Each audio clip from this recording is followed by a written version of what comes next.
کوئی بھی اس سے اس کی کمی نہیں پوری کر سکتا۔ بسم اللہ الرحمن الرحیم۔ خون آلود سیٹ پر ارشد شریف کے بال، گولیوں کی ٹائمنگ اور آئی فون، متضاد دعوے اور تحقیقات سے جڑے اہم سوالات۔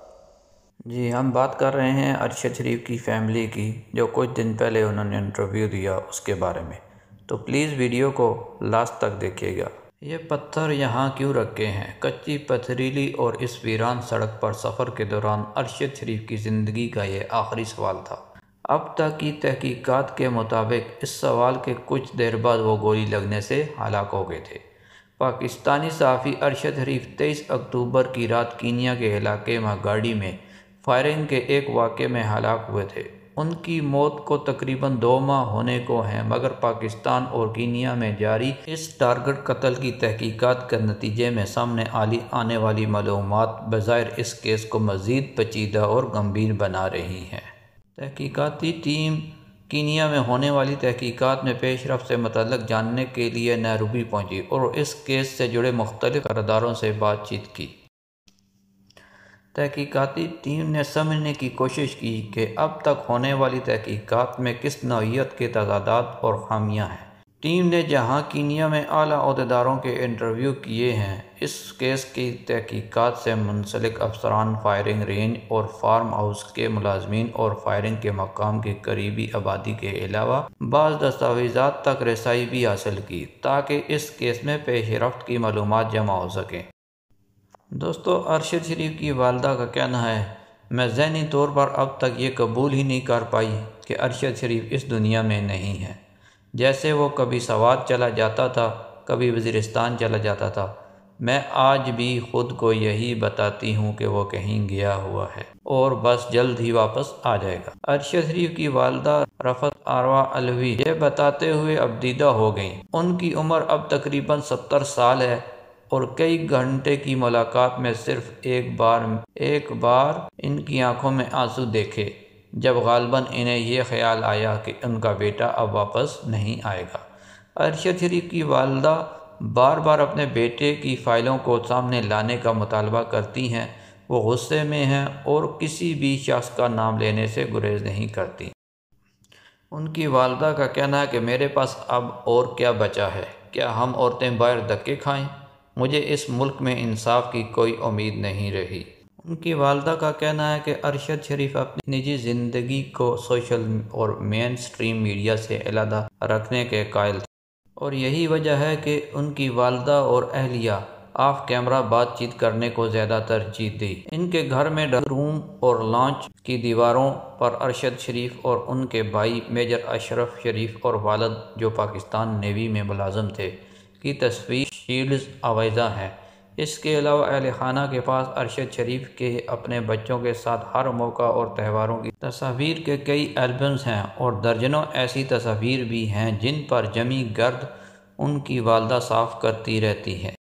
وہ ہر موقع پر تصویر بناتا تھا اور یادیں جمع کرتا رہتا تھا۔ ارشد شریف ہر ہفتے دوستوں کی دعوت کرتا۔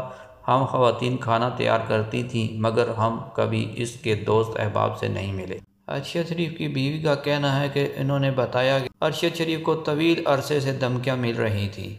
ان دھمکیوں کا سلسلہ اس قدر بڑھ گیا تھا کہ انہیں کچھ عرصے تک اپنے فون بند رکھنے پڑے، اور انہوں نے بتایا کافی عرصے سے دھمکیاں مل رہی تھیں اور ہم محتاط بھی تھے، مگر یہ اندازہ نہیں تھا کہ کوئی اس حد تک جا سکتا ہے۔ لوگ انہیں یہ مشورے بھی دیتے تھے کہ فی الحال پروگرام چھوڑ دو کیونکہ دھمکیاں مل رہی ہیں۔ یہ بھی دھمکی دی گئی کہ تمہارا پروگرام بند کروا دیں گے۔ پھر ایک وقت آیا کہ فون بند کرنے پڑے۔ انہیں پتہ چلا ہوگا کہ ان کی کالز ٹیپ ہو رہی ہیں اور انہیں ٹریک کیا جا رہا ہوگا، کچھ عرصے کے لیے موبائل فونز آف کر دیے اور یہ سلسلہ شاید تھم جائے، مگر ایسا نہیں ہوا۔ ان کی والدہ کے مطابق ارشد شریف نے ہر کسی کو خط لکھے کہ ان کی جان کو خطرہ ہے، مگر کسی نے اس کی نہیں سنی، کسی نے اس کو تحفظ نہیں دیا۔ میں یہ نہیں جانتی کہ ان کی نیت کیا تھی، لیکن اب ہر کوئی اس واقعے کو کیش کروا رہا ہے۔ میرا سوال یہ ہے کہ وہ کون تھے جن کے کہنے پر ارشد شریف کے خلاف درجن بر ایف آئی آرز درج ہوئیں؟ یہ لوگ وہی ہیں جو ارشد کو ختم کرنا چاہتے تھے۔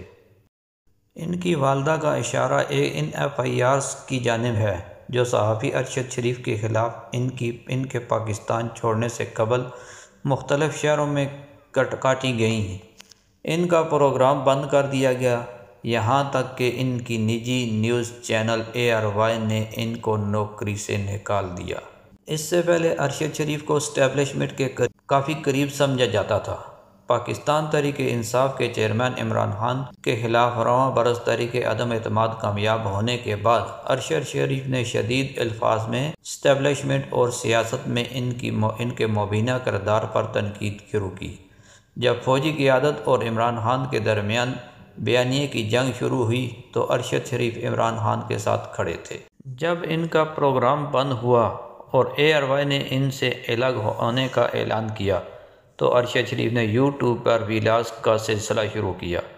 اپنے ویلاگز میں وہ موجودہ حکومت اور سابق army chief general retired Qamar Javed Bajwa کے خلاف کھل کر بات کرتے۔ فیکٹ فائنڈنگ رپورٹ اور DGISI کی پریس بریفنگ کے دوران دعویٰ کیا گیا کہ ارشد شریف کے خلاف FIRs کے اندراج کے بعد انہیں پاکستان سے جانے کا مشورہ دیا گیا اور اس ضمن میں انتظامات ARY نیوز نے کیے، جبکہ انہیں ملک سے باہر جانے کے لیے پشاور ایئرپورٹ تک پہنچانے میں خیبر پختونخوا کی صوبائی حکومت نے معاونت کی۔ اس سے پہلے خیبر پختونخوا حکومت کی جانب سے ایک تھریٹ لیٹر جاری کیا گیا جس میں اس اندیشے کا اظہار کیا گیا کہ صحافی ارشد شریف کو قتل کیا جا سکتا ہے۔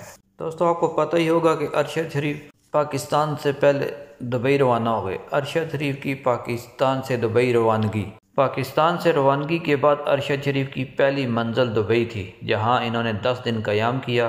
ان کی اہلیہ دبئی میں ارشد شریف سے آخری بار بات کا ذکر کرتے ہوئے کہتی ہیں کہ وہ کافی دباؤ کا شکار تھے۔ انہوں نے بتایا کہ مجھے 48 گھنٹوں میں دبئی چھوڑنے کا کہا گیا ہے۔ انہیں کہا گیا کہ جہاں مرضی ہے جاؤ، بس دبئی سے نکل جاؤ۔ وہ بہت مضبوط اور بہادر آدمی تھا۔ وہ ہمت سے کام لیتا تھا، مگر اس دن وہ دباؤ میں تھا۔ آج جب میں پیچھے مڑ کر دیکھتی ہوں تو احساس ہوتا ہے کہ وہ کس قدر پریشان تھا اور ان لوگوں نے اس کو کتنے دباؤ میں رکھا ہوا تھا۔ میں سوچتی ہوں کہ شاید ان کے لیے راستے بنائے گئے۔ یہ ایک منصوبے کا حصہ تھا۔ میں ابھی اس بارے میں کچھ کہہ نہیں سکتی۔ دبئی سے نیروبی کا سفر۔ ارشد شریف 20 اگست کو دبئی سے نکلے تو ان کے پاس کینیا کا آن ارائیول ویزا تھا۔ یہ ویزا انہیں نیروبی میں مقیم پاکستانی بزنس مین وقار احمد کے دعوت نامے کی بنیاد پر دیا گیا تھا۔ وقار احمد کے پاکستان اور کینیا کے تفتیشی اہلکاروں کو دیے گئے بیانات کے مطابق انہوں نے اس دعوت نامے کی وجہ سے ARY کے سینئر عہدیدار اور چینل کے مالک سلمان اقبال کے کزن مرزا وسیع کو بتاتے ہیں، جو ان کے مطابق ان کے قریبی اور پرانے دوست تھے، اور انہیں مرزا وسیع نے ہی ارشد شریف کے لیے دعوت نامہ بھیجنے کی درخواست کی تھی۔ دعا ہے کہ اللہ پاک ارشد شریف کو جنت الفردوس میں اعلیٰ مقام عطا فرمائے اور ان کے اہل خانہ کو صبر عطا فرمائے، آمین۔